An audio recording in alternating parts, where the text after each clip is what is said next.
안녕하세요. 번역의 탄생 19장을 맡게 된 영어영문학과 16학번 최강민이라고 합니다. 시작에 앞서 김영호 교수님께서 저에게 별명을 하나 지어주셨는데요. 바로 영문과 대표 약팔입니다. 이번 19장이라는 약을 여러분들께 한번 소개시켜 드리려고 합니다. 19장의 제목은 만들어쓰기입니다. 다양한 조어법과 그 예시들이 주된 내용입니다. 앞서 다뤘던 장들과는 다르게 순수 예시로만 채워져 있으니 예시 위주로 설명해 드리도록 하겠습니다. 순서는 책 안예시, 책 방예시, 마지막으로 제가 느꼈던 점을 말씀드리면서 영상 마무리하도록 하겠습니다. 첫 번째 예시는 햄스터입니다. 햄스터는 여러분들에게는 흔한 애완동물일 겁니다. 키워보신 분들도 계실 거고 매체에서도 많이 접하는 동물들 중에 하나입니다. 하지만 예전 햄스터가 처음 들어오기 시작했을 때는 그렇지 않았습니다. 보기 힘들고 부르기도 힘든 동물이었죠. 영화 사전과 관련이 깊은 영예사전에 햄스터가 처음 등록된 것은 1936년 긴큐사 영예사전 2편에서입니다. 햄스터도 일종의 큰 쥐라고 표현을 했습니다. 이렇게 표현한 이유로는 그 당시 일본에서는 햄스터라는 실물이 햄스터라는 단어보다 늦게 들어왔기 때문에 아마 이렇게밖에 표현을 못했을 것입니다. 이후 1954년 포켓 영어사전에서도 역시 일종의 큰 쥐라고 표현을 하고 있습니다. 하지만 1960년 긴큐사 영예사전 4편에서는 조금 더 자세한 표현이 나오는데요. 바로 조선쥐와 명주실쥐입니다. 일종의 큰 쥐라고 표현한 것보다는 잘 상상되실 것 같습니다. 조선쥐의 경우는 햄스터가 유라시아 대륙에서 서식하는 쥐이니까 조선에서 쉽게 볼 수 있다 해서 조선쥐라는 이름이 붙여졌고, 햄스터를 보니 명주실처럼 부드러운 털을 가지고 있다 해서 명주실쥐라고 이름을 붙였습니다. 확실히 독자들에게 조금은 더 친절한 표현이 되지 않았나 싶습니다. 그리고 시간이 흘러 2005년도 영화사전에서는 햄스터라는 차음어를 그대로 사용하게 됩니다. 이때쯤이면 햄스터라는 동물이 많이 대중화됐을 시기입니다. 그리고 현재 2022년도에도 역시 햄스터라고 차음어를 그대로 사용하고 있습니다. 즉 차음어를 우리말에 그대로 녹여서 쓰기까지에는 수많은 시간과 노력이 필요하다는 것을 알 수가 있습니다. 다음은 엔터블러처에 관한 이야기입니다. 엔터블러처는 고대 그리스 로마 신전에서 볼 수 있는 건축물의 구조를 뜻하는데요. 사실 세계사나 건축 관련 전문 지식을 가지고 있지 않아서야 이 단어를 알기는 힘들 겁니다. 엔터블러처는 기둥 위에 건너지는 수평부라고 해석이 되지만 이 표현은 썩 좋은 표현은 아닐 것이라고 생각이 듭니다. 그리고 이 엔터블러처는 크게 세 가지 구성 요소를 가지게 되는데 각각 코니스, 프리즈, 아키트레이브라고 불려집니다. 그리고 코니스는 처마돌림띠 베내기, 프리즈는 소벽, 아키트레이브는 평방이라는 뜻을 가지고 있는데 한글로도 이해하기가 어렵습니다. 그래서 사진으로 엔터블러처를 설명해드리면 기둥 위에 있는 장식 부분들을 뜻합니다. 이러한 상태로 이 예문을 번역해보자면 엔터블러츠는 코니스, 프리즈, 아키트레이브로 구성되어 있다라고 할 수 있지만 차음어만 가득해서 독자들에게는 불친절한 번역이 될 것입니다. 그렇다고 기둥 위에 건너지는 수평부는 처마돌림띠 소벽, 평방으로 구성되어 있다라고 해석하자니 역시나 어려운 번역입니다. 아마 차음어, 한자어, 고유어가 지저분하게 섞여 있기 때문일지도 모릅니다. 그래서 차음어를 안 쓰되 각 단어를 쉽게 표현할 수 있는 방법을 찾아야 했습니다. 그럼 엔터블러처를 기둥 위에 돌려져 있는 띠니깐 돌림띠, 코니스를 맨 위에 있으니깐 처마띠, 프리즈는 코니스와 아키트레이브 사이에 있으니 사이띠, 아키트레이브를 이마띠로 표현을 하면은 조금 더 독자들에게 친절한 표현이 될 수 있지 않나 싶습니다. 19장 가운데 이런 말이 있습니다. 사전은 대응어가 없으면 차음어를 쓰지만 번역자는 마땅한 대응어를 만들어야 한다. 사전보다는 번역자가 책임감을 가지고 번역에 임해야 한다는 말이겠죠. 대표적인 예시로 저니맨이 있습니다.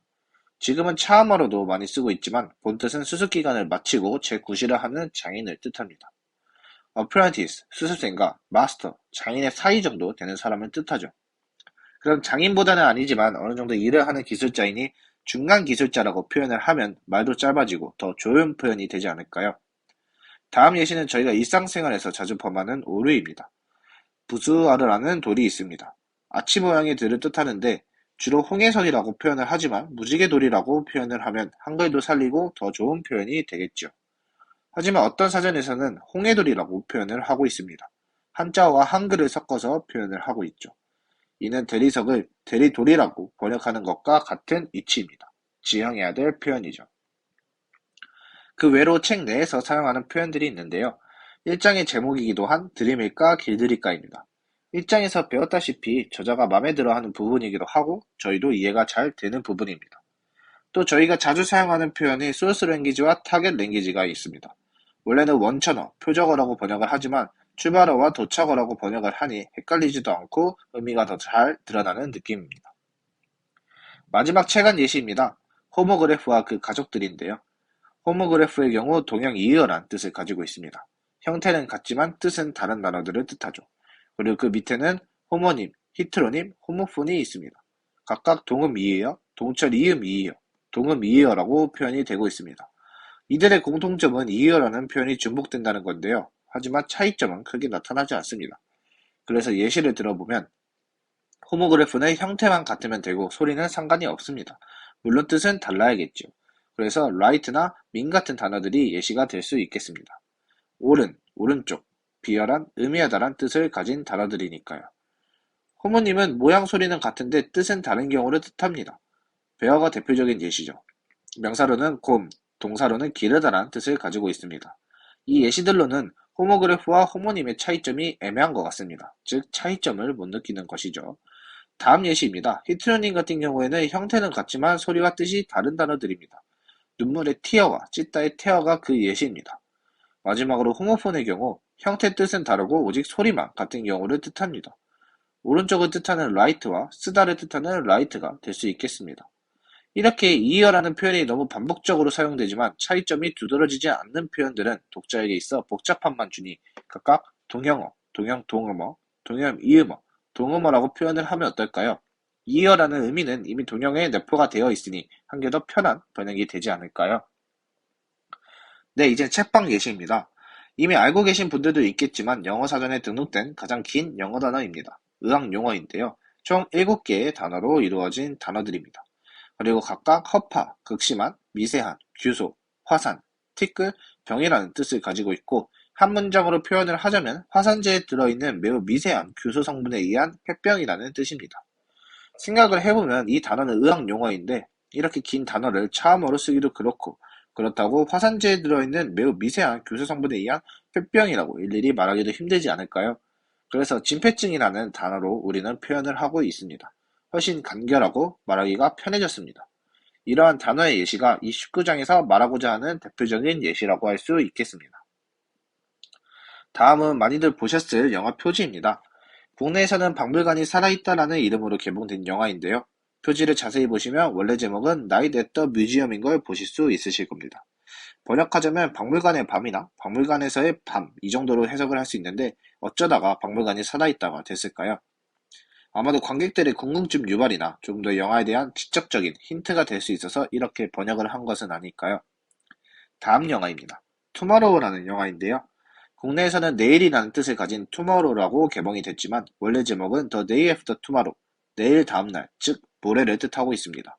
하지만 영화 매급사에서는 한국 사람들은 모레 지구가 멸망한다고 하면 그다지 위급하게 느끼지 않을 것이라며 투머로우라고 번역한 이유를 말해주고 있죠. 한국 정서와 문화를 제대로 이해한 번역입니다. 그리고 노란색 문장이 이 19장에 그리고 번역의 핵심을 찌르는 말인 것 같습니다. 애초에 번역은 문화, 상황, 환경이 다른 각 나라의 언어를 우리말로 바꾸는 것을 뜻합니다. 사전에 얽매여서는 제대로 된 번역을 할 수가 없죠. 그래서 번역을 하는 우리들은 사전이라는 틀에 갇혀있지 말고 틀을 부수고 나아가 새로운 표현을 만들 수 있어야 합니다.